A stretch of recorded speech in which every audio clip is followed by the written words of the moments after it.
success of Patty Hearst, the Symbionese Liberation Army, and what is becoming a key question. Was she a part of the SLA before the kidnapping at Berkeley back in February, or has she been brainwashed since, and is that brainwashing, that possible brainwashing, the reason for some of the statements that Ms. Hearst has been sending by tape recording to radio stations and to her parents in Hillsborough, California? First of all, Mr. Colston Westbrook. Mr. Westbrook is an undergraduate and graduate student at the University of California in Berkeley. He will soon receive his master's degree.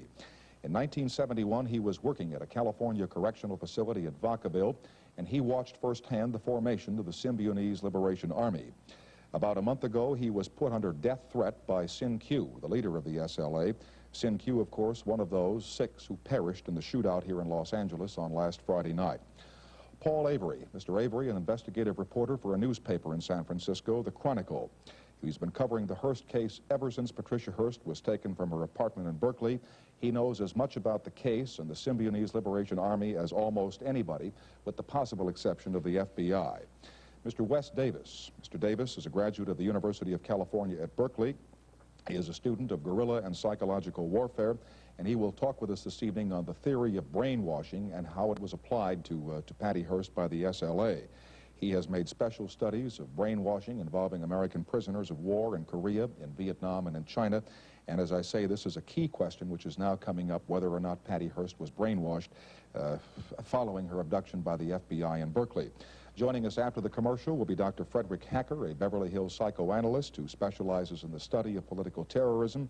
He has been counseling the Hearst family throughout this ordeal. He spoke with him this morning, and Dr. Hacker is just arriving here in our studios, and he will join us after this announcement, and we'll begin our discussion of the strange case of the SLA and Patty Hearst, and I know that you will stay tuned. Thank you.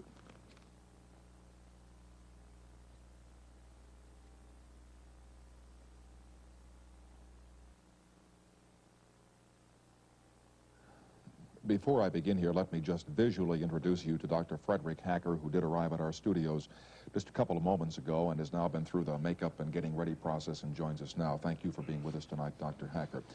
Mr. Westbrook, since you were an eyewitness and really one of the few links that we have now to the founding of the SLA up at Vacaville in 1971, how certain can anybody be that the back of this organization has been broken, and I'm quoting press accounts there, by the shootout and the killing of the 6 people Friday night here in Los Angeles? Does this end the SLA as an effective organization or not? No, Tom, I do not think that it ends the SLA. In fact, if I thought that it had ended the SLA, I would have relaxed my own security measures about this. But I think there are other people still yet who have not. I'm quite sure that law enforcement agencies know about them, but they have not been brought out in the news media for fear possibly of compromising some sort of investigation. The first thoughts that many of us had about the SLA was that its membership was less than 25 people. Is that not a correct assumption? I don't know. Most of the people I've talked to, from what I know, is I would say it's between 25 to 30, more or less. People have talked in tendencies of this sort of thing. To the best of your knowledge, is it true that David DeFries, alias Sin Q, was in fact the leader of the Symbionese Liberation Army, or is it possible that there could be somebody else who is in leadership that we have not heard of yet? To the best of my knowledge, I do not think that Brother DeFries was leader of the Symbionese Liberation Army. I think there was someone else. Somebody that we have not heard of yet. I think you probably may have heard of the person, but it hasn't really been focused on whoever that might be. Would you say that name? No. Why not? Because I'm not sure, and I don't want to compromise anything that any law enforcement agency is doing. Mm-hmm. So far as the death threat imposed upon you by Sin Q, I noticed that you referred to him as brother. Is that not unusual for somebody who has said he was going to kill you? Well, the man that I knew was a brother to me, a black brother in the prison, and I knew him as Brother DeFries, not as Field Marshal General Sin Q, the terrorist. Mm-hmm. So even though the death warrant was put out on me by Sin Q, I still looked at him as Brother DeFries because of my relationship with him in the prison. I never had any bad or horrible relationship or anything for him to put out this death warrant on me as far as the prison work was concerned. But as far as him becoming CNQ, that's a different trip. Mm-hmm. Dr. Hacker, I identified you here before the commercial when you were not present as having served as counsel to the Hearst family throughout this ordeal. In what capacity, or rather, how did you counsel them? I know in what capacity because of your professional qualifications, but what kind of counseling did you give to them? Well, maybe counseling is said too much already. I think I discussed the situation on repeated occasions in person and at Hillsborough, and then over the phone with Mr. Hearst and other members of the family, and try to give them whatever professional knowledge and advice one has about such matters, about how to approach the matter, of what attitudes to take, to sort out the various hypotheses and guesses. And we just thought it out together, you know, and some of the suggestions were accepted, some were not. And it was an ongoing, and still is an ongoing process, presumably in the best interest of getting Patty Hearst back and getting her back unharmed. This afternoon, when Mr. Hearst was addressing the press at Hillsborough, Mrs. Hearst said before he made his statement that she wanted her daughter to come home. Mr. Hearst then offered the thoughts, and I'm not quoting him here, but I think I have him paraphrased fairly correctly. Let's face it, she probably would not be coming home, and it might well be that she is better off alive and free, espousing this cause, if in fact she does espouse it, than she would be dead or behind bars. Now, I think I've fairly well paraphrased what he said. It's quite understandable that parents would feel it's better that their daughter is, no matter under what circumstances, alive rather than dead.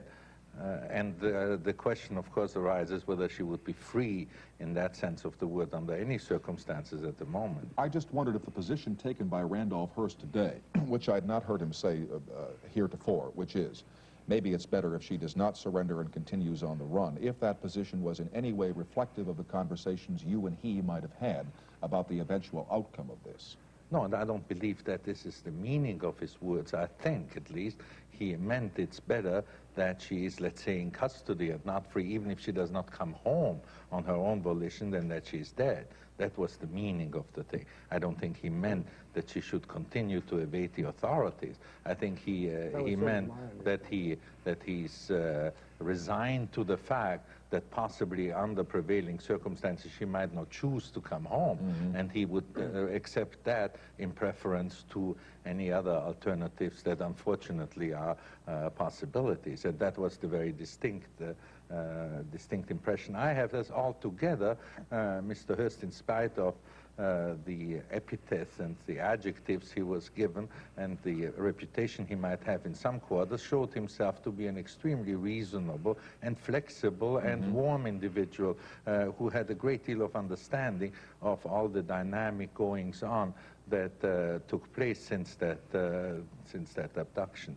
And let me say, I don't know whether that's a controversial point, but from my studies and from my information, there cannot be any doubt at all about the fact that the original act was a genuine kidnapping, that there was no kind of complicity on the part of Miss Hearst with her abductors. Let's hang up on that for a little while here, because that is open to some question in the minds of many people who are observing this thing unfold. Well, you know, I'm against hang-ups. Okay, all right. I mean, let's dwell upon that for a while. What do you think, Paul? Well, I think there's no question that Patricia Hearst had nothing to do with her own kidnapping, except being in the wrong, you know, wrong place at the wrong. Right.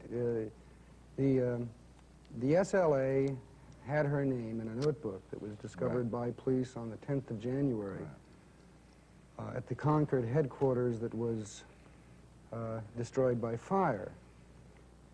The clear indication of reading that page was that a girl named Patricia Campbell Hearst was the target of some SLA action, and this was their word, involving guns, use of a van, and this was to take place on the night of January 6th, a night of a full moon. It specified it.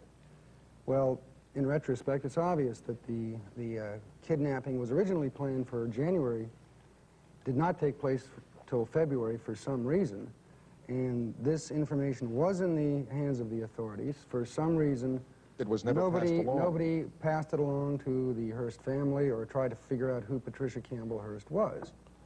And the FBI, I think, has said as of 2 days ago that it is clear in their mind that she was not in any way a participant in her own kidnapping. Now, what's happened since as to her enlistment in the SLA is a whole different question. Yes, and I would have to take great exception, too, with you on saying that the SLA may encompass a group 25 to 30 people. I feel that right now we have no more than 3 or 4 people whose identities are not known. I think you're talking about hardcore people. I'm talking about overall. I don't think they've been getting much support on the periphery. I think that anybody who ever had anything to do with any of them dropped it a long time ago.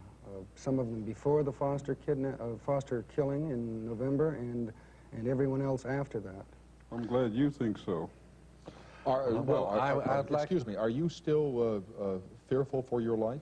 Damn right. Yes, I am. In spite of the fact that the 6 people that died Friday, including Sin Q and Patricia Saltizik and the other woman whose name escapes me here at the time, seemed, Nancy Ling Perry, seemed to be the ones who were the leadership of the SLA and were doing the most pronouncing and the most tape recording and the most publicizing with media. I think that's what the public was led to believe. Well, they were led to believe it then by those 3 people. Well, I wasn't convinced.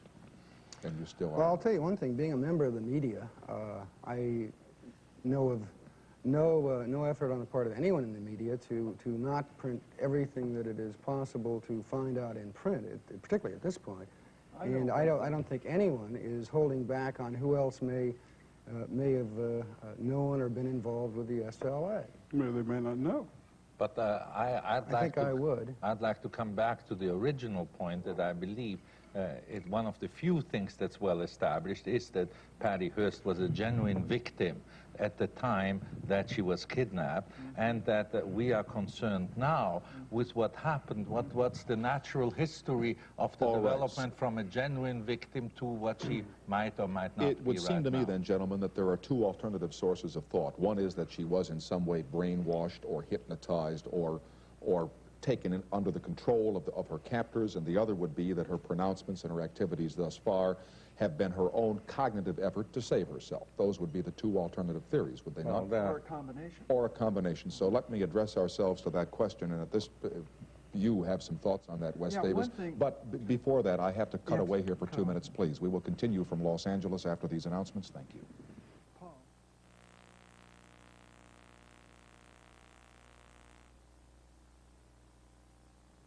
All right, and now into the 2 alternatives that we mentioned there. And Wes, I'd like you to pick up on that, the fact that her activities have been done to save herself, or that she has been somehow brought under the influence of the late Sin Q and the people who ran the SLA, or we thought ran the SLA. A very important, significant thing happened after the April 3rd communique. Ramiro and Little sat down and wrote a letter. It was sent to KPFA, read on April the 5th on a Saturday night, one time, and was buried. They complained about this letter and asked that it be rewritten, and that it be rerun, and it was rerun in an underground newspaper in San Francisco.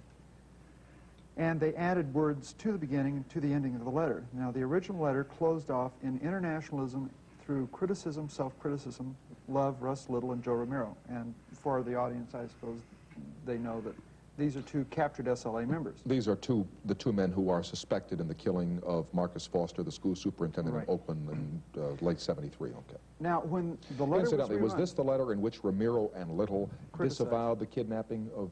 No. All they did was it was a criticism letter, self-criticism, criticism... Of the SLA. Letter. Right. And did they not deplore the kidnapping? These words are special words. Every Marxist-Leninist party in the world uses criticism, self-criticism. But in China, in North Korea, criticism, self-criticism sessions, which Dr. Hacker can help out on, are saddled on the people in mass. And it makes it possible to flip a political switch, psychological switch if you want, and have 750 million people doing nothing but killing sparrows. or killing flies, or taking on an atomic army, such as they did in Korea, and almost pushing us completely off the peninsula. MacArthur had, you know, they were going to pull completely out, and we were an atomic power. But he had a peasant army, and they were undergoing criticism, self-criticism sessions right up until the time they got into combat. I'm talking about the Chinese Communist Army. Now going back into the letter from Romero and Little, when they closed off the criticism, self-criticism, that confirmed all of my thesis from the beginning, that they were using not just brainwashing techniques on Patricia Hearst, because criticism, self-criticism is brainwashing. We've been calling it by the wrong name for years, but the official term translated from the Chinese in China is thought reform, and the heart of it is criticism, self-criticism sessions. So they re-emphasized in their letter to the underground newspaper that it's through criticism and self-criticism that our weaknesses are turned into strengths. And then they closed off the original letter with these added words saying, we think that this is the most important thing we've ever written, and we hope you fully understand. They were writing this, of course, to the SLA at large. We hope you understand the full importance of this letter. And the content of the letter was they were criticizing Sen Q and the SLA for turning him into kind of a mini Mao, you know, a superstar. And what they want, they're operating on a FOCO theory, Roger Debray, Latin American guerrilla warfare theory. You know, we're getting awfully complex here. Okay, okay. Well, your theory then, and you've just given some supportive testimony, I'll say, which is a long word. Your theory is that Patty Hearst was brought under the influence of the SLA No question. by what we call brainwashing. No question. right. Now, would you share in that? I would agree. And yourself? Well, I don't know yet. I'm not sure. Oh, all right. Okay. Well, you know, whereby I'd like to say that brainwashing is a particularly unfortunate term, you know, because... It's a handle, right. Not only that, but you do not, you know, remove things from the brain, but you impress certain things on the brain. It's more brain impressing. And as he said very correctly, there are all kinds of individual and group techniques of influencing people. And there's no doubt about it that something of that sort has taken place with Miss Hearst. And I think that there are more than these two alternatives that you mentioned, because one of the theories that by now is only a hypothesis is, of course, and I'd like to throw that into the debate, that coercion can become so extreme that subjectively it appears like voluntariness. In other words, the result of extreme coercion can be that the person who is thus coerced really thinks that he does the things he does out of his free will. That's a higher degree of coercion under certain circumstances than merely the application of force. And it seems very likely that something of that sort and of that complexity has happened in the case of Miss Hearst. So it's not an either-or thing. Does she do it voluntarily or is she being forced? But probably she was forced so long that now she thinks she does certain things voluntarily. Out of her own free will. And far beyond important as this case is in many, many respects and significant for our times, even more important is the overall significance of that method of influencing people, including the influence to bring about seemingly free consent. And therefore it would not only be in the interest of the Hearst family and of Patty Hearst, but of the community, that we don't have another shooting feast, but that if possible, we, for our sake, aside now from the humanitarian consideration, get these people alive, and so that we can not only sentence them and condemn them, but study them, and possibly get some insight into what goes on. I have to say something at this particular point. If the SLA is listening, they should understand that what happened in L.A. the other day was not accidental. They have been training police, highly, highly specialized training called SWAT teams, which are trained in Quantico, Virginia. The police agencies, the FBI agencies, and so forth are gearing up for this type of warfare. The dangerous thing is within the last, I'd say last day and a half, I crossed the Mexican border, and the police there, we had a reason to stop and go into the police station, one of the members that was in our group. And we had just heard that Patricia Hearst they said she has not been one of those in the house. The policeman made the statement, that's too bad. Now, this is not a lonely statement, but I've checked into this. The police feel like very strongly now, we're going to get this girl. And the reason is, and if the SLA is listening, especially the Harrises and Patricia, is this: they don't know anything about politics of revolutionary warfare. They're a tactical squad. They're efficient, and they're to fill a gap, and that is to go in and you know, blow people away that have weapons. And I can't. They think of it as a them or us situation. You know, if you're not, you know, if you are not part of the system, you're against it, and we will take care of you. Let me just ask this question, and then I have to cut away, and we'll amplify more on what Wes has just said. There is a great deal of thought in the newsroom upstairs and in some other media quarters here in Los Angeles tonight that the finding of Patty Hearst is imminent here in Southern California. Do you, hours. Do you share that? Unless she gets up north. If she gets up north, I think to back up Colston a bit. And Paul, the police have 20 photographs that they're carefully, you know, that have been sent out all over the state. I don't know if they're sent out all over the country, but they're certainly all over California. And I'm certain all over the country. Yeah, and not the 9, but 20. And we've had some incidents, as you know, up in Oakland, where police have been stopping suspected associates, and some hassles going on up there. So if they make it back up there, if they make the run back to that area, I think we've seen a clear indication of an area like Berkeley, for years and years and years, bathed in the rhetoric of the left, kind of talking to itself, you know, and nobody else. They've completely brainwashed themselves as a community up there, and they made this run down here, and they had no idea that there was a different world down here, I don't think. This was the worst possible place they could have come. The public just, you know, will turn them in immediately. If they get up there, then they may have a chance to laugh. Let me just ask if you other three here feel that the location or the finding of Miss Hearst is imminent. Not as far as I know, but you may know more than I do, Wes. I wouldn't know. I remember that 2 months ago, a leading FBI figure said that he felt it in the seats of his pants that she would come back within 24 hours. And that, Gates in San Francisco. I don't know who it was. And it didn't come about. And I think, you know, the air abounds now with meaningless statements. She'll be apprehended immediately unless she is not. You know, which is sort of tautological and obvious. Well, I think one so I personally would have no idea how close it is.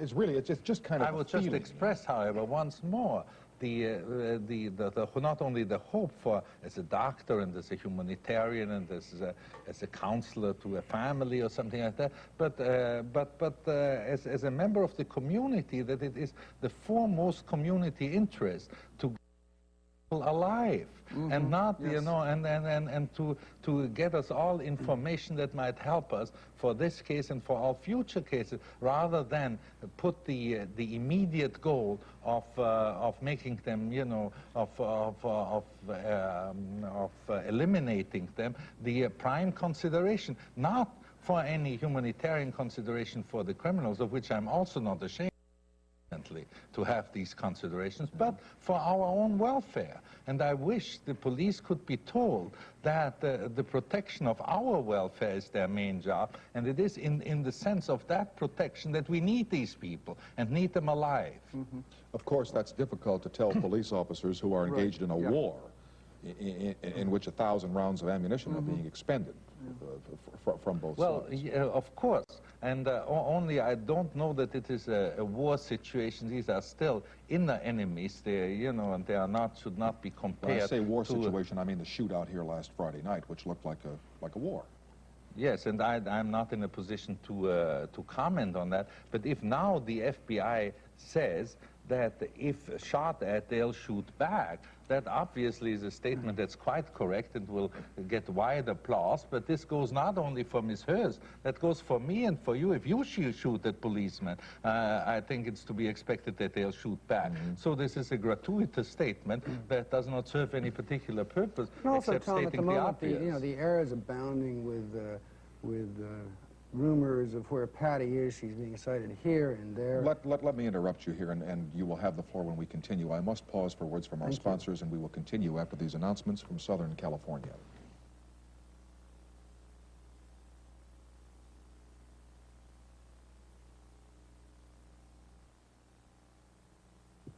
Tomorrow guest accommodations furnished by the Sheraton West Hotel, one of the more than 300 Sheraton hotels and motor inns worldwide.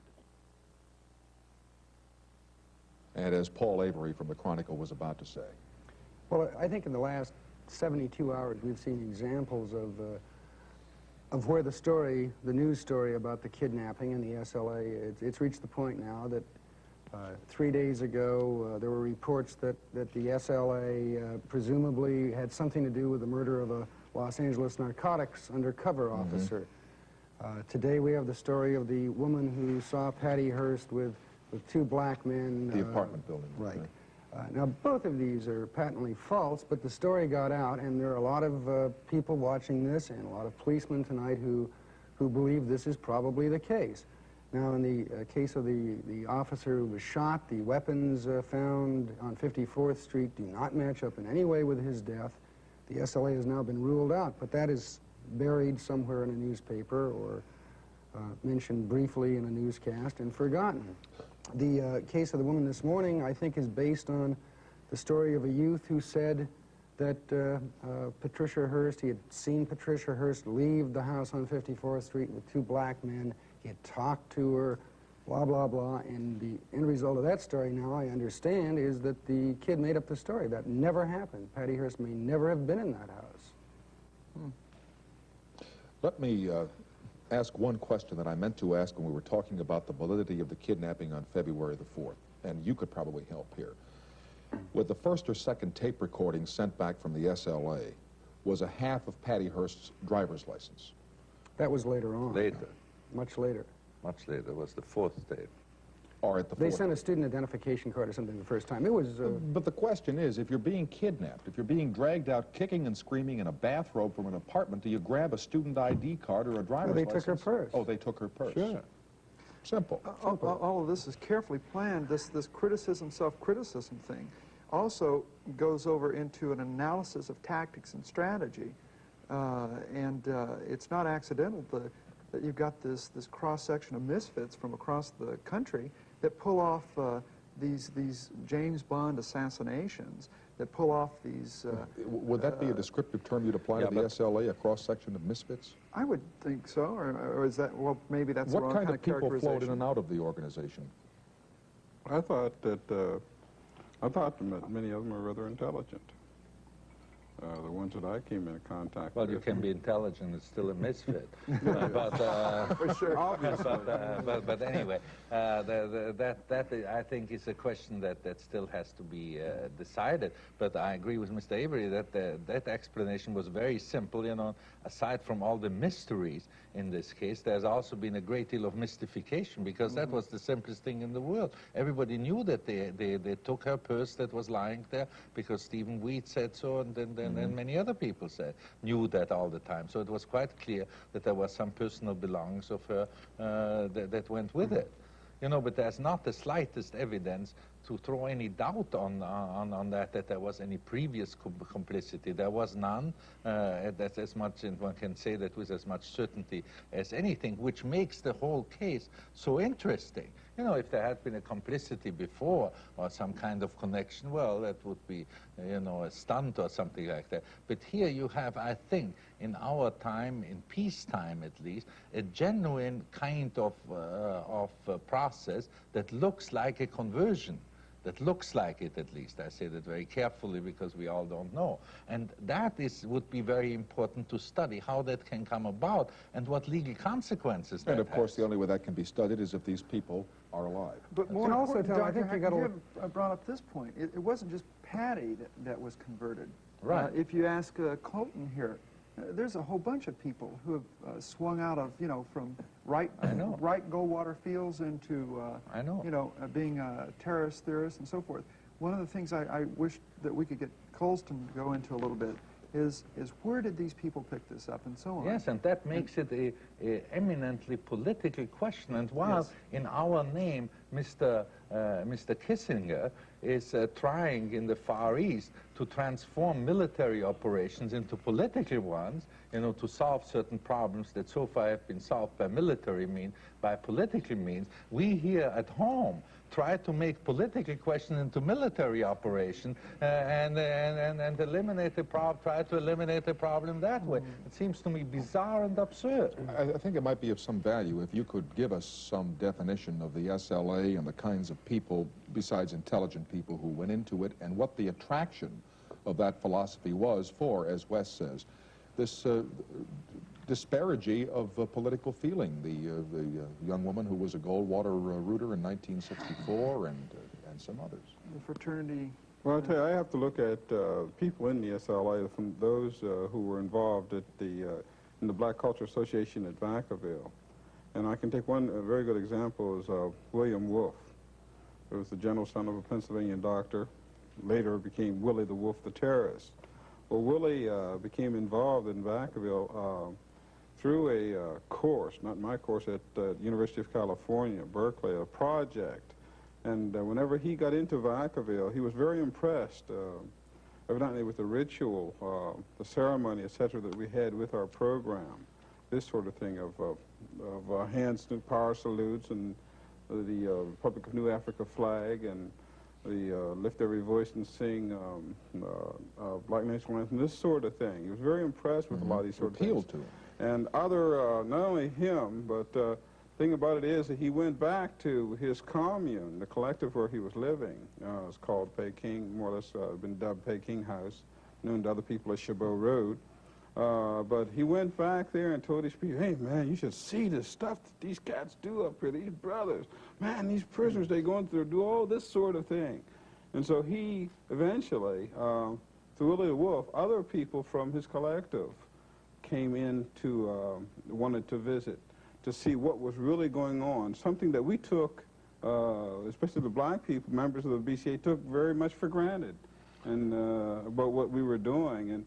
But this sort of thing attracted other people, you see. Yes, indeed. But I think the excuse that, you know, the reason that these people became part of a movement known as the SLA, I think a lot of people are of the opinion now that it has something to do with middle class, upper middle class, white guilt as to you know, the plight of certain minority groups in America. And, you know, they called themselves in their propaganda, and I think we have to realize that they were quite good in their use of propaganda. The only people who believed that the SLA was bigger than some 12 to 15 people was the SLA and their own Peter Pan fantasies and the public. I must pause here for some commercial announcements. We will be right back after these words.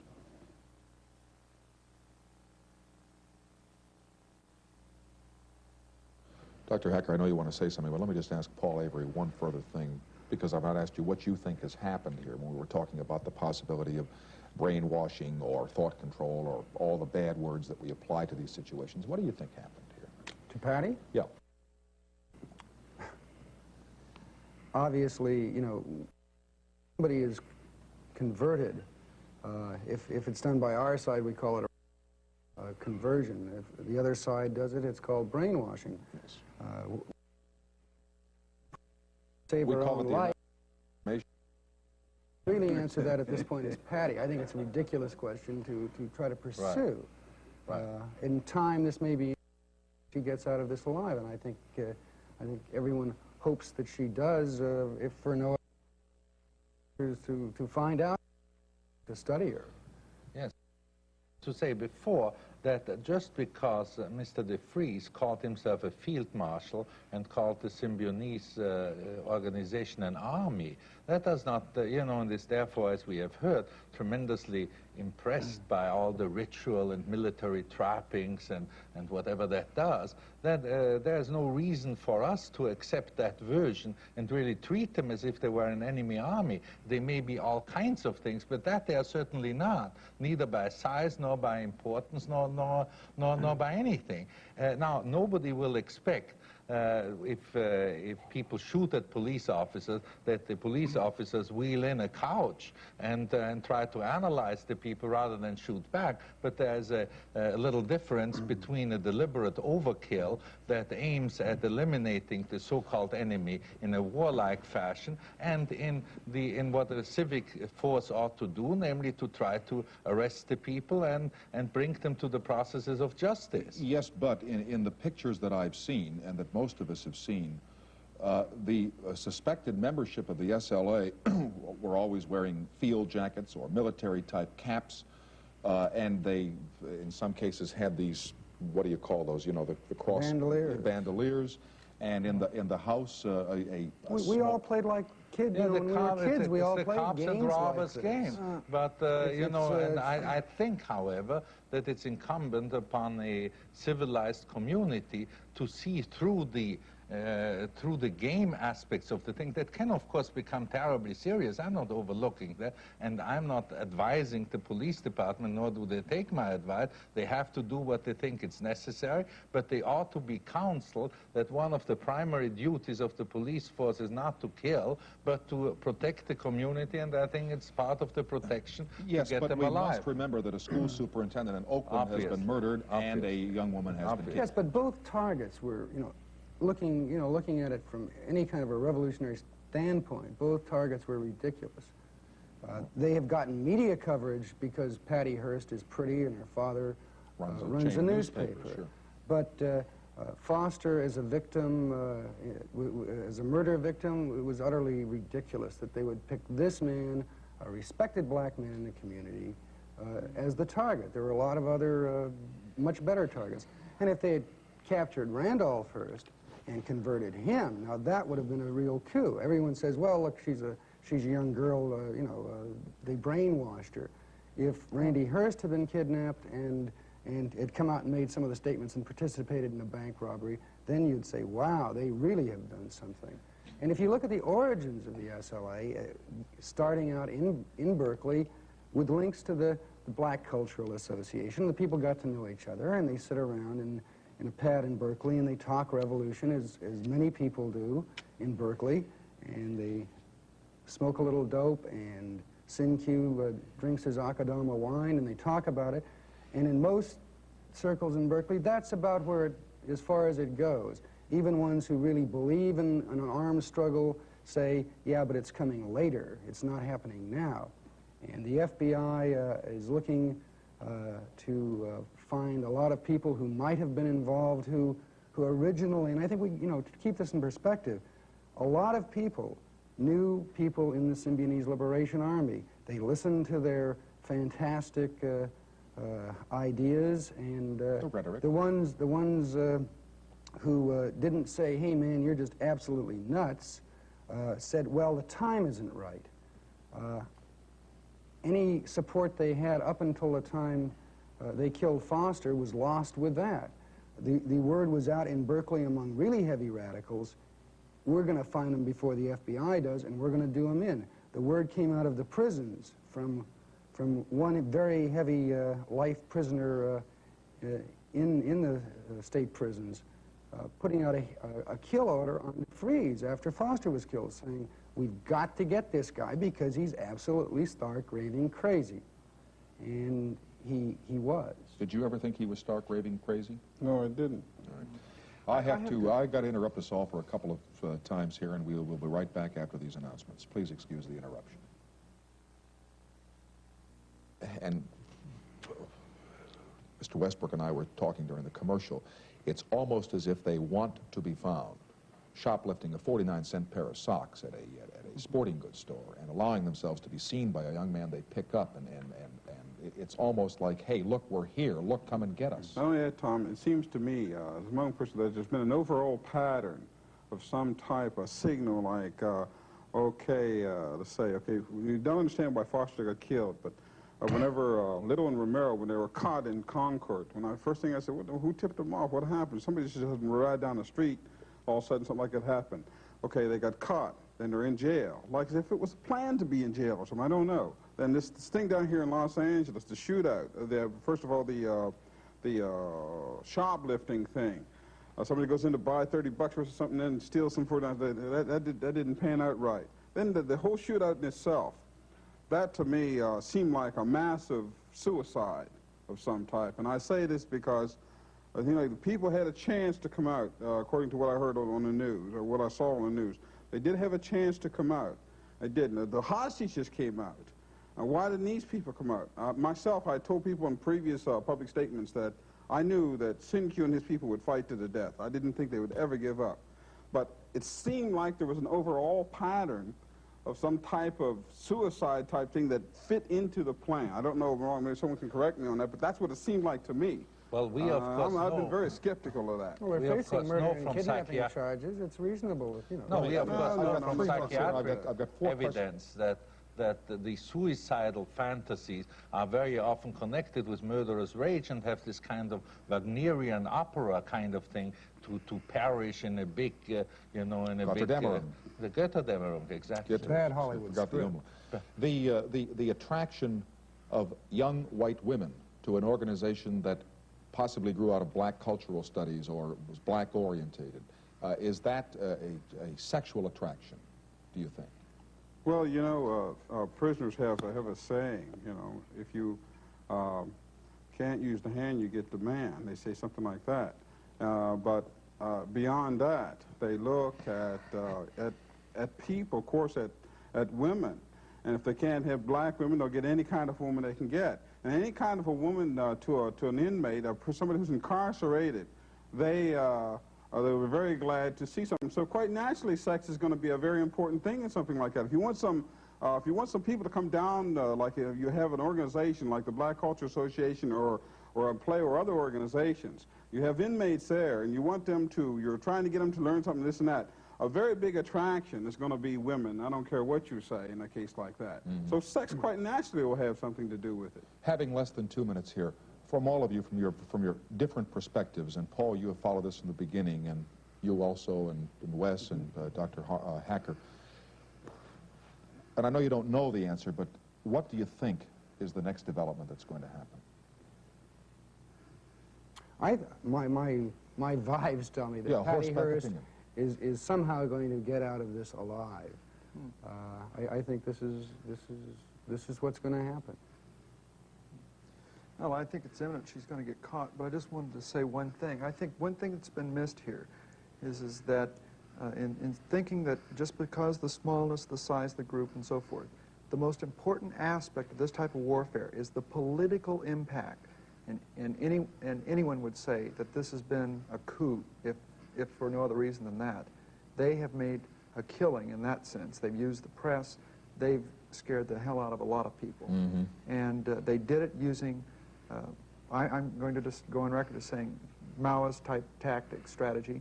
You can pick it up by the tons up in Berkeley. All right, gentlemen, I'm sorry that the time is gone here because there are questions, to use our phrase, that do beg to be answered here or at least discussed, but the time has flown away from us, and I must say goodnight to you all, but we will be back and tell you about future programs after this announcement, and I trust you'll stay tuned. Thank you.